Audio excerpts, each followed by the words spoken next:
আজকে একটা নিয়ে এসেছি খুব মজাদার চটপটে রেসিপি, যেটা ছোট বড় সবারই খুব ভালো লাগবে। এটা আমার ছেলের তো খুবই পছন্দের একটা জিনিস। যখন আমি বানাই তখনই আমার ছেলে বানাতেই শেষ করে ফেলে। আমি খালি ভিডিওটা করব বলে ছেলে কাজকে আটকে রেখেছি, এখনও পর্যন্ত দিইনি। এই রেসিপিটা সসের সাথে যে কোনো ধরনের চাটনির সাথে খেতে খুবই ভালো লাগে। তার জন্য আমি নিয়ে নিয়েছি প্রথমে 1 প্যাকেট সয়াবিন। আর এই সয়াবিনটাকে খুব ভালো করে সেদ্ধ করে নিয়েছি, আর সেদ্ধ করে জলটাকে খুব ভালো করে চিপে নিয়েছি, একটু জল থাকলে হবে না। এবার এই কাঠিগুলোর মধ্যে আমি 4টা করে সয়াবিন দিয়ে একটা রোলের মতো তৈরি করব। ঠিক যেরকমভাবে আমি গেঁথে দিচ্ছি ঠিক সেরকমভাবে গেঁথে নিতে হবে। আর একটু জল থাকলে চলবে না, দেখেছি তো আমি একটু জল রাখিনি, পুরো জলটাকেই চিপে নিয়েছি হাত দিয়ে। এরকমভাবে প্রতিটা রেডি করে নেব। আমার ছেলে সয়াবিন দেখলেই বলে, মা এটা তুমি কবে বানাবে, কখন বানাবে? যার জন্য ওর জন্য আমাকে 2বার করে সপ্তাহে বানাতেই হয়। দেখো ঠিক এরকমভাবে আমি কাঠিগুলো রেডি করে নিয়েছি, আর ঠিক এরকমভাবেই সাজিয়ে নিয়েছি। এবার এগুলোর জন্য আমি একটা ব্যাটার তৈরি করব। নিয়ে নেব 1 বাটি বেসন, আর এই বেসনের মধ্যে কটা শুকনো মশলা আমি অ্যাড করব। যেরকম লবণ দেব স্বাদ অনুসারে, দিব জিরে গুঁড়ো, আর দেব শুকনো লঙ্কার গুঁড়ো, আর দেব অল্প পরিমাণে হলুদ দিয়ে খুব ভালো করে আগে মিশিয়ে নেব। মিশিয়ে দেওয়ার পর এবার জল দিয়ে একটা থকথকে ব্যাটার তৈরি করব। না পাতলা হবে না গাঢ় হবে, ঠিক মিডিয়াম সাইজের একটা থকথকে ব্যাটার এখানে তৈরি করতে হবে। বন্ধুদের কাছে অনুরোধ, ভিডিওটা স্কিপ না করে পুরোটা দেখার জন্য। দেখলে বুঝতে পারবে কোনটার পর কোনটা এনেছি বা করেছি। এবার ব্যাটারটা রেডি হওয়ার পর একটা স্টিক নেব এবং এই ব্যাটারের মধ্যে খুব ভালো করে লাগিয়ে নিয়ে রেডি করে রাখবো। ঠিক এরকমভাবে আমার ছেলে এই রেসিপিটার নাম দিয়েছে সয়াবিন কাঠি রোল। রেসিপিটা একবারেই নতুন ধরনের।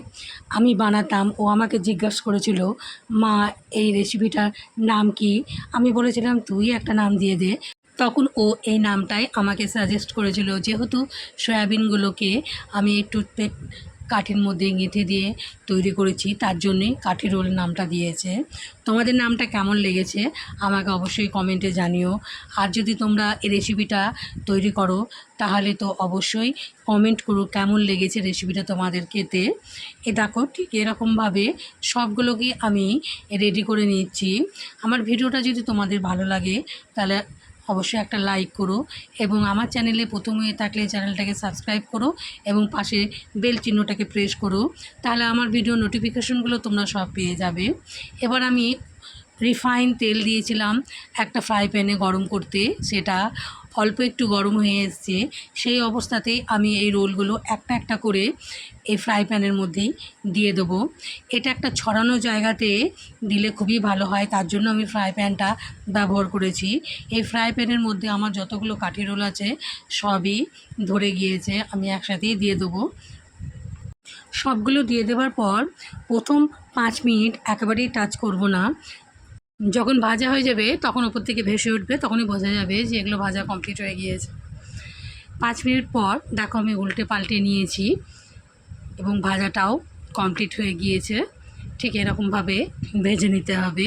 এবার আমি একটা একটা করে তুলে নেব। এই সয়াবিন কাঠি রোলটা খেতে এতটাই সুন্দর হয় যে বন্ধুদের কাছে অনুরোধ, তোমরাও একবার বানিয়ে দেখতে পারো, খেতে খুবই ভালো লাগে। ঠিক এই রকম হয়, একটা একটা পিস করে এখান থেকে ছাড়িয়ে খাওয়া যেতে পারে, বা এটা ডাইরেক্ট মুখে দিয়ে কামড়িয়ে খেতে পারা যায়। খেতে এতটাই ভালো লাগে। সকালে বিকালে যে কোনো টাইমে এই রেসিপিটা থাকলে সত্যিই খুব জমে যায়। এই ধরনের একটা রেসিপি খেতে যেমন টেস্টি তেমন দেখতেও খুব ভালো লাগে। আর দেখো আমি একটা একটা করে সব তুলে নিচ্ছি, যেহেতু ভাজাটা কমপ্লিট হয়ে গিয়েছে। এই ধরনের নতুনত্ব রেসিপি পেতে আমার চ্যানেলটাকে সাবস্ক্রাইব করবার অনুরোধ রইল। খুব অল্প সামগ্রীতে আমি খুব ভালো ভালো জিনিস বানানোর চেষ্টা করি, আর সেই জিনিসগুলো আমি তোমাদেরকে শেয়ার করি। যেই জিনিসগুলো আমরা ঘরের মধ্যে খুব সহজেই পেয়ে যেতে পারি, এরকম জিনিস দিয়েই আমি তোমাদের সাথে রেসিপিগুলো শেয়ার করি। দেখো দেখতে যতটা ভালো লাগছে খেতেটা ততটাই টেস্টি হয়। যারা সয়াবিন পছন্দ করে না তাদেরকে এরকমভাবে সয়াবিন রান্না করে দিলেও তারা হেসে খেয়ে নেবে, তারা বারবার চাইবে খাবার জন্য।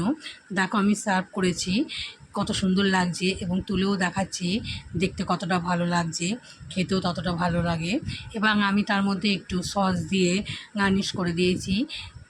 আজকের মতো ভিডিওটা আমি এখানেই শেষ করলাম। তোমরা ভালো থেকো, টাটা।